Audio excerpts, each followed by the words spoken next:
La réalité existentielle a trois temps.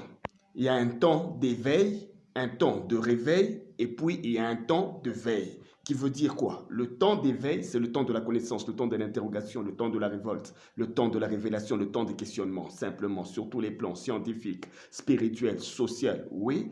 Et puis vient le temps du réveil, c'est le temps où on passe à l'action, où les théories proposent des applications, où la connaissance se matérialise, où on effectivise nos réflexions.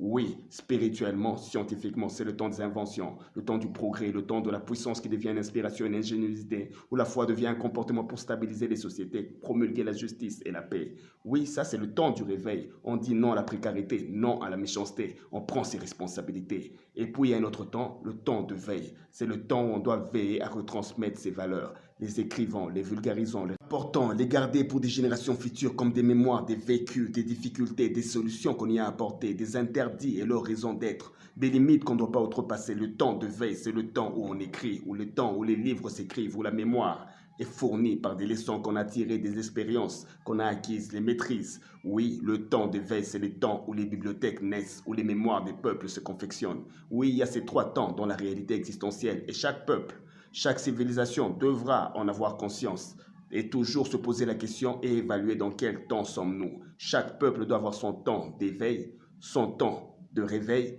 et son temps de veille. Cela doit être suivi, aligné ponctuellement. Si tu vois un peuple qui vit de difficultés, sûrement, il n'y a pas cette conscience, sûrement, les circonstances, les événements, les mauvaises intentions ont désorganisé cet état de choses. Lui arracher sa bibliothèque, on lui propose des temps de réveil pendant qu'on est dans une période de veille, des exercices de veille pendant qu'on est dans une période d'éveil, et tu vois que ce peuple est toujours en retard. C'est l'exemple type de l'Afrique en réalité. Conscience.